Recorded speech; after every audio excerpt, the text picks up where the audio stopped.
Good morning, good evening, good afternoon, wherever you are in the world. This is John with Tommy's Top Picks, here to bring you your weekly flesh and blood market update. Let's jump in. There's actually not too much to talk about. As expected, these weeks are rolling into a doldrum, even worse than the summer. I still suspect this is due to student loan repayment kicking in and other economic pressures just generally putting a downward pressure on the overall TCG market. I think we're seeing it across the board in multiple games. I will say that in the past 2 or 3 weeks, the shop has seen a decline in Flesh and Blood purchases and an increase in Magic purchases, which is, I guess how it goes. You cycle between the two games or something like that. Um, Definitely seeing that happen though. Part of that is probably my inventory as well. I do not have that much Flesh and Blood left. I have sold a lot of the collections I bought, so I only have a few things here and there. So I may just not have the stuff that's interesting or viable right now. We will dig into a few cards. So that's my guess. I don't know. If you have any ideas, leave it in the comments. So let's jump in. Tales of Aria down 12.5% to 49 from 56. So this is a real low that we have not seen this on the unlimited box in maybe ever. Long time at least. We will double check the charts, but I forgot to extend it. I said I was going to do that last week. Well, I'm going to do it. I promise at some point. Maybe not by next week, though. It is the lowest I have on record. So that's, if you're looking for Tales of Aria Unlimited, that's there. That's a discount. It's a pretty big discount. I don't think it's ever been this low, or maybe it's just been this low, something like that. But it is down right now. I would say it's interesting that Tales Unlimited and Tales First Edition in the case form are only a few bucks off. Yeah, 239, 236. So unlimited cases actually cost more than first edition boxes. That's what happens when you print too much of everything, I think. So that's where that is. We've watched that a lot, so it's not really that interesting, but it is something being at 12.5% down, and the lowest we have on record. So moving on all the way down to WTR first edition boxes, because there isn't that much to talk about. Most things just sat flat this week. 2900, we did talk about this level being really low. I don't think we quite hit that low yet, but it's real close if it isn't. Yeah, no, we had 29 like by $1, it looks like. Yeah, that was the low by $1. So unless I have another low, but I don't think so. Nope. Yeah, on all of my history of tracking, this is $1 off of the low. So we are seeing the very floor of WTR first edition boxes being hit, down 6.45% from 3100.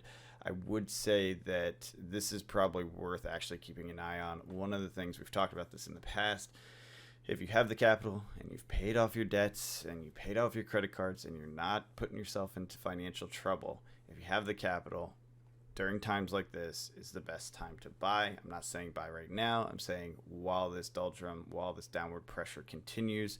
And of course, I'm not saying this is financial advice, but the best time to buy in any market is when everyone gets afraid and starts dumping product. And I don't think we're quite there yet, because you'll note, like, it's not a lot of stuff is on sale. It's not like people are like, oh, I'm out, I'm selling everything, right? It's not that kind of period yet.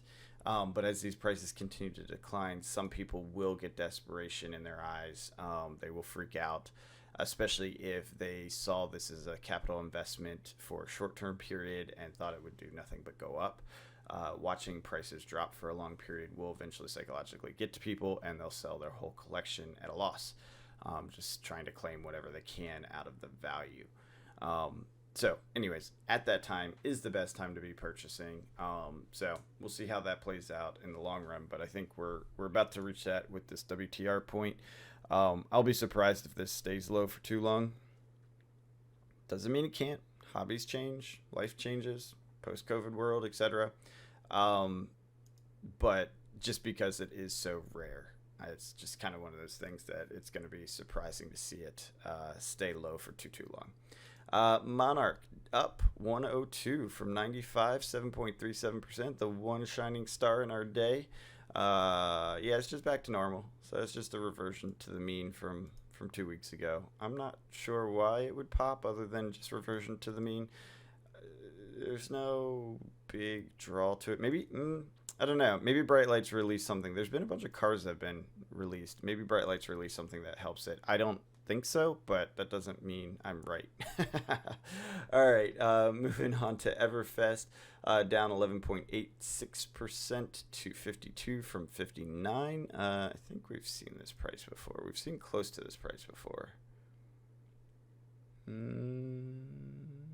54. Yeah, we saw it. We saw it all the way back in December of last year. So this is just kind of a wishy-washy wave within the area. So it's, release, post-release hype, drop, and then it's kind of settle in this area for a long, long time. Now the range is pretty broad. I'd say, 65 or so to 65 down to this mark. But over 8-month period, we went from here up to 65 and back down, and had some waves in between. So, but if you take that whole period, that was your high and your low, which isn't really that big of a range when you think about it. It's like 10-15 bucks. So this is just Everfest. It's just how it is with the amount of supply they have. I did want to point out, let me just double check to make sure I'm not misspeaking. Yeah, I did want to point out that Everfest First Edition is no longer available at the distributor I have access to. Doesn't mean it isn't at the other ones, because it may be. And I lied. I just saw it. It is actually available. So Everfest is still available at the distribution I have access to. What isn't is Tales First Edition, which I thought was interesting, because this is at $60 a box. And as we said, the cases are cheaper than the cases of Unlimited. So the fact that First Edition cases of Tales are no longer available at distro that I have access to, and again, there's multiple distros, I may just not be seeing it because of that.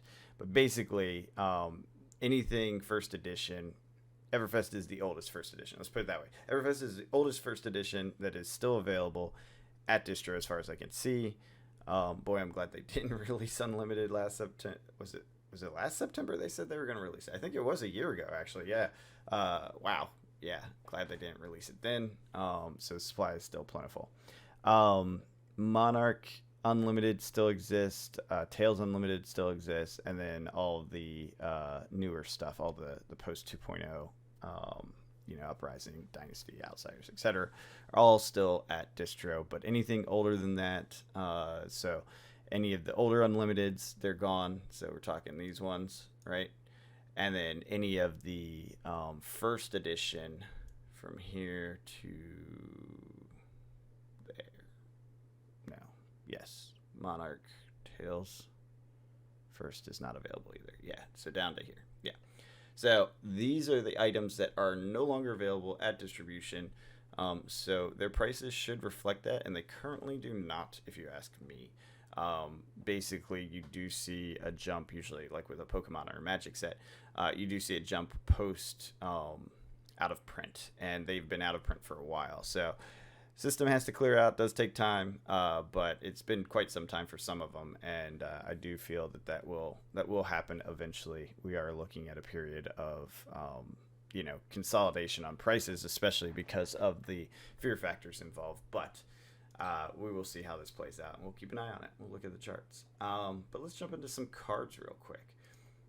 The Crouching Tiger did continue up after that Bright Lights, or no, I'm sorry, the Tolarian College product that gave Ira some Tiger Ninja cool cards that we got to see a preview of. It jumped, and it has continued to go up over that period for this, because this is an opened up combo. Basically, its low was 16 on this as of the end of August. We're now 13 days later, and we're at 24. I don't know if we continue to see this go up or not. Some people were saying it was really cracked combo, so maybe it is. I don't know. This is the Marvel, so that will always hold a little bit of a premium, but it's nice to see that jumping up in response to that. I did look at a couple other things from Bright Lights previews, and I haven't seen them reflected yet, but that may just be because no one's going in on hype as much anymore. They're going to wait to see what the meta actually looks like, how the cards actually play. I think too many people have bought assuming things would go up and then got burned, and they're just not doing that anymore. So especially with the financial concerns. Wanted to talk about the angels. I just love this art, so I chose this one. But all of the angels kind of follow the same pattern, still declining, still slowly coming down in price. Right, so we had 122 back here, down, up, or up, down, up, and up even more, and then down. It dropped and collapsed. It's going to continue to do this for a while, I would say. Like we spoke about a couple weeks ago, or maybe it was last week. What we're going to see is this get more and more boring until after the boredom of the next release. That's typically your best time to get into these sorts of things. So this is what I am waiting for. And the last thing I wanted to point out was this, because everyone remember when this went insane and people were paying ridiculous prices for this? Yeah, well, it's $275 now. I think it was at $400 at one point. Worth noting, almost no sales, right? So $330 in August, and I can't even scroll. There are some below the mark here, but yeah, $369 back here at the beginning of August, and then going back to May, it was $500, $413 in July, down to $291 in July, but that was a light played version. $369 in August, and then you can see it is just slowly declining.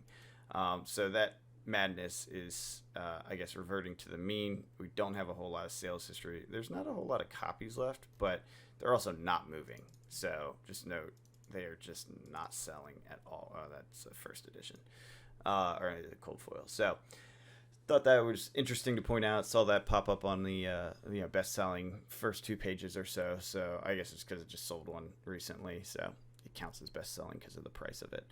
But worth noting that this price is lower than the last sold. Like, it's coming down, $275. These things might become interesting again. And that is something that's worth thinking about, worth paying attention to. Again, if you're in a financially solid place and there's certain things you've wanted for your collection for a long time and you have not been able to get them, these are the times to start window shopping. Keep an eye on it. Keep waiting. Watch the prices decline. There's this site called TCG Sniper, I think. You can set a price alert. So if you have in your head, man, if Arknight Shard gets to 200, I'd buy that, right? Whatever you have as a price target in your head, set it up on TCG Sniper. I think you can only do 5 for free or something like that, but if you pay for it, you can do more. I mean, I wouldn't necessarily pay for it unless you're really interested in it. I'm not sponsored by them. I've just used it. Unless you're really interested in tracking a lot of cards, I don't think it's really necessary. But for key cards, like if this was 200, would you buy it? Then set one for this, right? Because you might get a chance to get that. It's nice for things like this, the set variations, like, okay, set release, and to kind of look for that low. And then things like this, when you get that spike, I don't really use it for that side of things unless I'm looking to sell something and I'm waiting for a price to hit. So anyways, I thought that was interesting to point out, and let's jump into the charts. Okay. There was not too much in Unlimited to talk about. Let's just skim through real quick. Yeah, still have a minor ARB for WTR ARC. $3 ARB there. That one's probably the most worth keeping an eye on because it's so elevated. Starting to get towards ARB on Crew. And as I said, those first 3 sets, they are not in print or available at distro anymore. Mon Unlimited and Tails Unlimited are. Yeah, that's just weird. I don't know. Tails, why are you so crazy, Tails? Why are you so crazy? All right, moving on to first edition. Yeah, we're not going to see much on these first ones. Let's go Arc just real quick. Crew. Yeah, kind of sitting still. This is interesting, though. It is. Oh, actually, I did want to see WTR boxes. Yeah, we are below the lows here. I don't think when we went back it was the all-time lows. Let's see, where were we? 480. Oh, right, this doesn't have the whole history. Never mind. let's get back to WTI real quick. So, just, yeah, this is that low, all-time low, kind of flirting with the bottom $1 off. Yeah, I gotta extend these charts. I'm sorry, I meant to do that, and I absolutely forgot about it. Monarch jumping up, meeting its premium. We'll see if the premium follows, or if this is just a weird. Yeah, that is a bit of a weird one though, and we have been seeing that. Now this is mostly tied to Dusk Till Dawn, and maybe this is too. I don't know. Maybe some nationals happened, or somebody discovered some tech that was really good, and they went back to Dusk Till Dawn and said, "Yeah, I got it now." Now it's unlikely that that's affecting the actual supply, but maybe it is. Who knows? Yeah, steady decline on the cases, right? Real solid and steady. Spiky on the boxes, and a lot of variation, like within a range. I'm just looking at this. It's just a general downtrend, lower low, lower high, and there's not much to do with that other than keep an eye on when it reverses. But we are not there yet. Tales of Aria drop into its lows. Everfest, yeah, that's super cheap for Everfest, which we said. And then these ones are staying steady on the same pattern as they have been. Let's see if which thing has come up yet. Okay, Outsiders is still working its way to that same pattern we saw with the other two. And this actually hit it faster. Interesting. So Dusk Till Dawn hit a faster point of, I guess, what we were calling. Well, I don't want to call that yet, because I think we had that back here too, and it's this is what I'm calling the 2.0 pattern, right? It's basically where we get an ARB opportunity and it stays steady, where the premium is inverted for the long term.